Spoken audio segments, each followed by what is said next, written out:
America! Ever wondered how sugar lands in your morning coffee?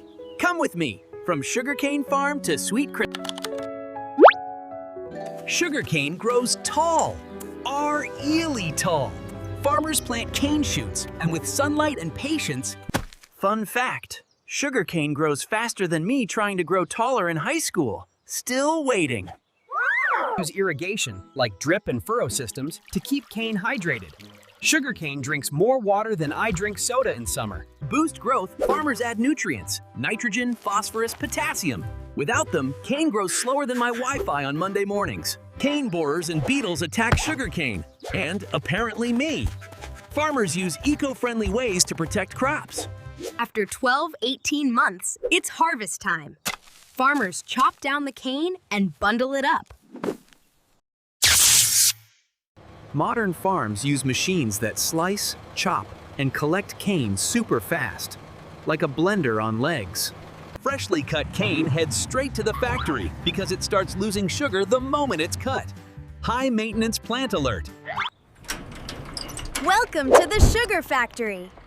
Yes, the helmet is too big, but safety first. Sugarcane enters roller mills that crush it and squeeze out sweet juice.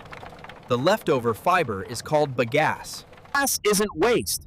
Factories burn it to make steam and electricity. Raw juice has fibers and mud, so it's heated and mixed with lime to remove impurities. Next, evaporators remove water.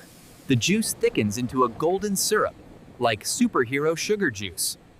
Syrup enters vacuum pans where sugar crystals form. They grow bigger, brighter, sweeter. Centrifuges spin super fast to separate molasses from sugar. Don't try this at home or ever. And boom, final white sugar, packed, sealed, and ready to sweeten everything.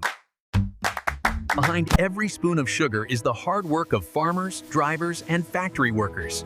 Respect to everyone who makes life sweeter. If you enjoyed this journey, hit like. Remember, too much sugar makes you run faster, straight into a nap.